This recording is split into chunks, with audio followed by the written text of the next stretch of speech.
মানে 3টা এমসিকিউ তুমি যদি এক্সট্রা বেশি দেখাইতে পারো তাহলে তুমি 1 বছর কম প্রিপারেশন নেওয়া একটা স্টুডেন্টের সাথে মোকাবেলা করতে পারবে। এক্সাম দিলা, দেখলা 3-4টা তোমার ভুল হয়েছে, ঠিক আছে, তুমি সাথে সাথে কারেকশন করে নিলা, তার মানে তোমার 5% এক্সট্রা ক্লিয়ার হয়ে গেল।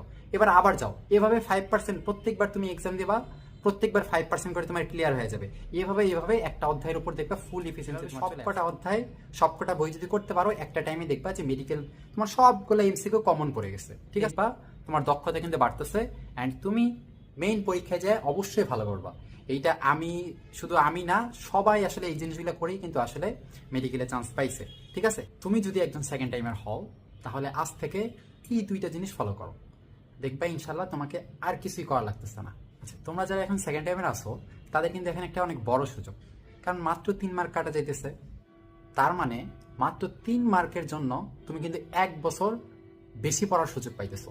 তার মানে তোমার সাথে কিন্তু একটা ফার্স্ট টাইমারের খুব বেশি একটা ব্যবধান নাই। মানে 3টা এমসিকিউ তুমি যদি এক্সট্রা বেশি দেখাইতে পারো তাহলে তুমি 1 বছর কম প্রিপারেশন নেওয়া একটা স্টুডেন্টের সাথে মোকাবেলা করতে পারবা, ইজিলি পারবা। তো কোন কোন জিনিসগুলো তোমাদের আজ থেকে ফলো করা লাগবে? যেমন দেখো, তোমাদের মধ্যে অনেকের হয়তো টার্গেট আছে সামনে জিএসটি দিবা, গুড, ভালো, তোমরা জিএসটি দাও। জিএসটি হয়তো খুব বেশি দিন নাই। এরপরে তোমরা কিভাবে পড়াশোনা করবা এইটা আমি বলি। তোমাদের 2টা জিনিস মাথায় রাখা লাগবে, এটা আমি বলছি। প্রথম কথা, তুমি যেহেতু একজন সেকেন্ড টাইমার, তার মানে কি তোমার হয়তো অল্প কিছু মার্কের জন্য মেডিকেল মিস গেছে, তাহলে তোমার প্রিপারেশনটা অনেকখানি ভালো ছিল। তো তুমি তোমার ওই সাবজেক্টগুলো ওইভাবে রিভিশন দিতে থাকবা। Physics, chemistry, biology, GK, English যেভাবে তুমি পড়ছিলা ওইভাবে সুন্দর করে একটা রিভাইজ দিতে থাকবা, ঠিক আছে। আর রিভাইজ দিতে হবে খুব ফাস্ট, ঠিক আছে।